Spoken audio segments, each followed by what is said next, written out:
हम लोग बात कर रहे थे कि नीट की परीक्षा का बड़ा हल्ला है,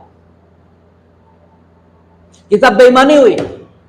और हमारा ही कहना हिंदुस्तान में वो परीक्षा ही नहीं हुई जिसमें बेईमानी न हुई हो, और वो परीक्षा होगी भी नहीं जिसमें बेईमानी न हो। कोई सरकार आए और कोई कानून बनाए, बेईमानी खत्म नहीं होगी। बेईमानी आदमी करता है, और कानून ये एक उपकरण है, इसके माध्यम से एक्शन लेने का काम ये भी आदमी का है। कानून खुद में कुछ नहीं कर पाएगा, अंततः जो कुछ करना होता है वो आदमी को करना होता है। कानून क्या कर लेगा? शुरुआत कहां से होती है इसके गवाह आप लोग नहीं हैं। प्रैक्टिकल में 79 नंबर, थ्योरी में 0, थ्योरी में उसके 90 नंबर, प्रैक्टिकल में उसके 20। ये कौन करता है भाई? ये तो रोज कॉलेजों में हो रहा है, तो रोज हो रहा है कॉलेज। कौन सा ऐसा कॉलेज है और कौन सी ऐसी क्लास है जिसमें ये नहीं हो रहा है? नीट की परीक्षा कंडक्ट कराने वाले, ये कोई परीक्षा कंडक्ट कराने वाले क्या देवता हैं? क्या आसमान से उतरे हैं? क्या फरिश्ते हैं? है तो यही टीचर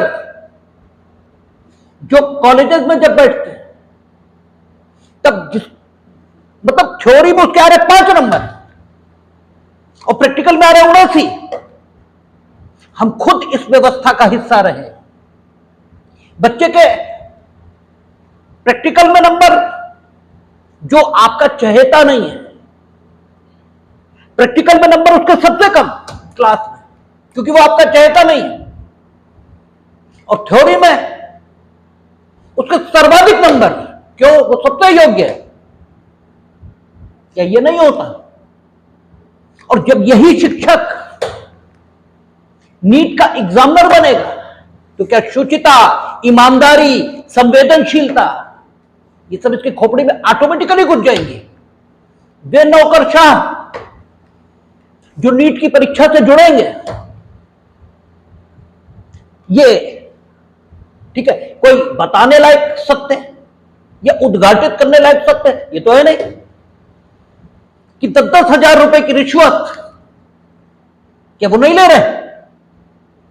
तो क्या नीट के परीक्षा के आयोजक होते या किसी भी परीक्षा के आयोजक होते, उनमें कोई ठीक है गुण पैदा हो जाएंगे? बेईमानी कैसे होगी ये उन्हें तय करना और करवाना खूब आता है। और कोई कहता ना यूपीएससी की परीक्षाओं में बेईमानी नहीं हुई। यूपीएससी की परीक्षाओं में बेईमानी पकड़ी नहीं गई क्योंकि इतनी स्मार्टनेस के साथ होती है जिसका कोई हिसाब ही नहीं। अगर नहीं होती, हम किसी विशिष्ट उदाहरण का, हालांकि है मेरे पास उदाहरण, विशिष्ट उदाहरण है, आंखों देखी घटनाएं, लेकिन उनका जिक्र इसलिए नहीं करेंगे क्योंकि उनके कोई प्रमाण उपलब्ध नहीं है। लेकिन एक कुछ सामान्य सवाल है कि वो यूनिवर्सिटीज जिनके छात्रावासों में पूरी लिस्टें लगी हैं कि इन छात्रावासों में जो रहा वो आईएएस हो गया, पूरी लिस्टें लगी हैं, और आज वहां उस छात्रावास से एक भी नहीं निकल रहा। ठीक है, उन कालों में उन यूनिवर्सिटीज के प्रोफेसर पेपरों के शटर थे, पेपरों के एग्जामिनर थे। उसी समय मेधा और प्रतिभा और सारी चीजें पैदा हो रही थी वहां। अब वो मेधा और प्रतिभा खत्म हो गई यूनिवर्सिटीज से। क्या साबित हो रहा है?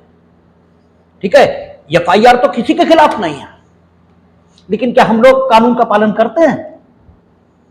ठीक है, वही पिक्चर का गाना है कि यार हमारी बात सुनो, ऐसा एक इंसान चुनो, ठीक है, जिसने पाप ना किया हो, जो पापी ना हो। कह सकते हो आप में से कोई भी, ठीक है, कि हमने आज तक अपराध नहीं किया, FIR हम में से किसी के खिलाफ नहीं है, दोष सिद्ध हम में से कोई नहीं है, लेकिन दोष सिद्ध न होना, ठीक है, ये कोई गारंटी नहीं है कि आदमी ठीक है।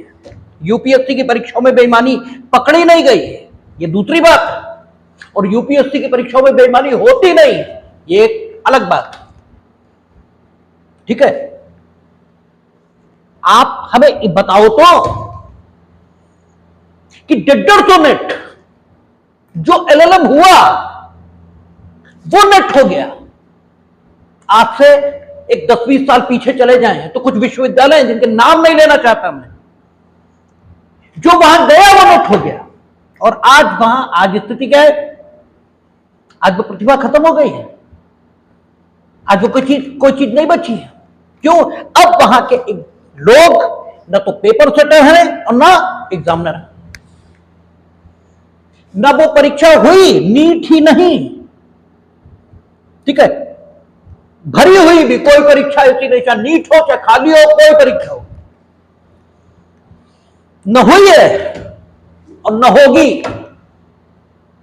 हमें बताइए, एक IAS के यहां सब IAS ही होने लगते हैं, विशेष प्रतिभा पैदा होती है क्या? है क्या कि हम लोग मध्यम वर्गीय परिवार के लोग, हम शुरुआत से कहते हैं हमें इसी व्यवस्था में आगे बढ़ना है, इसलिए हमारे पास जीतो मेहनत, इसके अलावा चारा कोई नहीं है। बेईमानी होती है, बेईमानी होगी, तो कोई नहीं रोक पाएगा, कोई नहीं। और कानून बना लो, अरे इससे कठोर कानून क्या होगा कि कत्ल करोगे तो फांसी मिलेगी, इससे भी कठोर कुछ हो सकता है? रुक गए कत्ल, ठीक है, इससे कठोर हो क्या सकता है? इससे कठोर तो नहीं बना लोगे परीक्षा में, किसी परीक्षा में नकल कराओगे तो ये हो जाएगा, बनाओ, रोज बनाओ, कुछ ना होगा। ऐसे ही, ठीक है, सारे हंगामे होंगे और ऐसे ही सब शांति हो जाएगी, ठीक है। इसलिए बेहतर ये कि बजाय इस पर रोने के कि नीट में बेईमानी हो गई, रोइए अपनी किस्मत पे कि आप एक मध्यम वर्गीय परिवार में पैदा हुए, ठीक है, और आपके पास मेहनत के अलावा कोई विकल्प नहीं है आगे बढ़ने का। हां, यह तय है कि परीक्षा कोई हुई हो, सारे सिलेक्शन बेईमानी से नहीं होते। यह भी एक उतना ही बड़ा सत्य है जितना बड़ा सत्य यह कि कोई परीक्षा नकल से मुक्त नहीं होती, यह भी उतना ही बड़ा सत्य है। इसलिए इसको रोना छोड़िए कि नीट में नकल हो गई, वो हुई है, वो आगे होगी। इसको, ठीक है, आधार मान के तैयारी करिए कि हमारे पास कोई विकल्प नहीं है, जीतो और मेहनत, इसके अलावा सफलता का कोई मार्ग नहीं। इसीलिए हम आपसे बार बार कहते हैं, छोड़ दीजिए इंपॉर्टेंट, थारो पढ़िए, एक एक लाइन पढ़िए, क्योंकि उसके बिना आपका गुजारा नहीं है, आप नहीं होंगे सेलेक्ट, ठीक है, बिल्कुल तय आप नहीं होंगे। एक भी लाइन आप नहीं छोड़ सकते, आपके पास कोई विकल्प नहीं। बेईमानी हुई है, बेईमानी होंगी, इसलिए आप सिलेक्शन चाहते हैं तो आपको थारो पढ़ना होगा, पहली लाइन से लेकर अंतिम लाइन तक। न सिर्फ पढ़ना होगा बल्कि याद भी करना होगा, तैयार भी करना होगा, सब कुछ करना होगा। और अगर आप किसी मसीहा की उम्मीद किए बैठे हैं तो हमें तो लगता है आप मूर्ख हैं। न कोई मसीहा आया है, न कोई मसीहा आएगा, परीक्षाएं ऐसे ही हुई, ऐसे ही होंगी, ठीक है, एक बराबर लेवल पर कभी परीक्षाएं नहीं हुई। चलिए उदाहरण के माध्यम से हम आपको बताते हैं। मेंस की काफी आदमी जांचेगा ना, अधिकतम कोडिंग ही तो कर लेंगे आप, इतना ही तो कर लेंगे, एग्जामिनर सेट हैं, यही होंगे। आपके शिष्यों की कॉपी मेरे पास आएगी और मेरे शिष्यों की कॉपी आपके पास जाएगी। हमने अपने शिष्यों से कहा कि 5 पेन एक साथ एक सीरीज के खरीद लेना, और उसके बाद ठीक है आप कॉपी पर एक क्रम में लिखना शुरू करना। या हमने भाषा के कुछ ऐसे शब्द बता दिए हैं जो तुम प्रश्नों के उत्तर में उपयोग कर लेना, उससे हम समझ जाएंगे कि ये तुम्हारी कॉपी है। और केंद्रीय मूल्यांकन तो आज शुरू हुआ है, केंद्रीय मूल्यांकन आज शुरू हुआ है। इससे पूर्व परीक्षकों के घर पर कॉपियां जाती थी, इससे पूर्व परीक्षकों के घर पर, और हमने बुला लिया। अपना लेख हर परीक्षार्थी पहचान लेगा। कोई परीक्षार्थी ऐसा नहीं है, कोडिंग ही तो कर लोगे, कर लो भाई। 10 एग्जामिनर हैं, कॉपी किसी एक के पास होगी ना, 10 में से किसी एक के पास तो होगी, ठीक है। और 10 के घर में पहुंच गए, कॉपी सामने रखी है, अपनी राइटिंग तो हम पहचान ही लेंगे। कुछ पेज उसमें खाली छोड़ने का निर्देश हमने तो पहले दिया था। पेन उसी सीरीज के आपके पास है, ताकि इंक में भी कोई अंतर नहीं आएगा। और आ भी जाए तो यह कहा जा सकता है कि भाई एग्जाम में अगर इंक खत्म हो जाएगी तो आदमी दूसरा पेन तो यूज करेगा। लेकिन सावधानी इस स्तर तक की हो सकती है कि पेन में इंक खत्म हो जाने के बाद भी उसी इंक से उत्तर लिखे जाएं और सेलेक्ट होकर लोग आ जाएं। ऐसे हुए हैं, ऐसे हुए, लेकिन इसका कोई प्रमाण नहीं। लेकिन आप सोचो, क्या ऐसा नहीं हो सकता? क्या ऐसा होता नहीं रहा है? ऐसा होता रहा है, ऐसा होगा।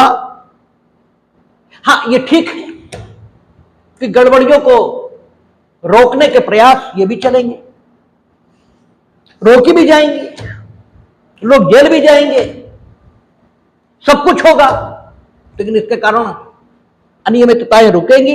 ऐसा अगर आप मानते और सोचते हैं तो हमें तो आप बेवकूफ नजर आते हैं और कुछ भी नजर नहीं आते। इसलिए एकमात्र चारा जी तोड़ मेहनत, इसके अलावा कोई चारा नहीं।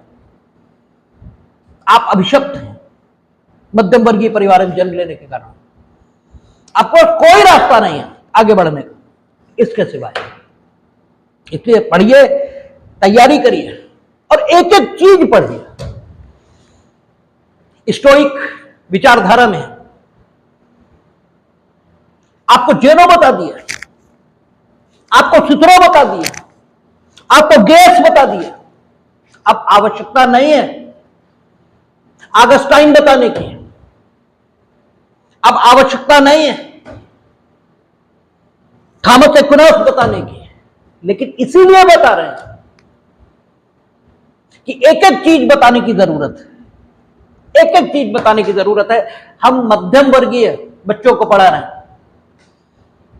वे एक गलती करेंगे, ठीक है, तो भी बाहर हो जाएंगे, क्योंकि उनके पास नकल के कोई साधन नहीं है, उन्हें कहीं से मदद नहीं मिलने वाली है। और अगर आप किसी के भरोसे बैठे हैं तो आप, ठीक है, अपनी बुद्धि पर तरस खाइए और पढ़िए। क्योंकि जो टीचर इन परीक्षाओं में, जिन परीक्षाओं का कैरियर के पॉइंट ऑफ व्यू से कोई मूल्य नहीं, हर जगह कंपटीशन है, उन परीक्षाओं में कृपा पात्रों को, ठीक है, प्रैक्टिकल में नंबर, थ्योरी में नंबर, असाइनमेंट में नंबर अधिकारी न होते हुए भी दे रहा है, वह परीक्षक सिर्फ किसी बड़ी परीक्षा का परीक्षक बनने के बाद शुचिता के साथ काम करेगा, ऐसी उम्मीद अगर आप करते हो तो फिर आपके बारे में क्या शब्द प्रयोग किया जाए, यह आपको स्वयं निर्धारित करना चाहिए, ठीक है। हम क्या ही जबान खराब करें। इसलिए सिर्फ और सिर्फ पढ़ाई, इसके अलावा कोई चारा नहीं, और कुछ भी नहीं छोड़ सकते।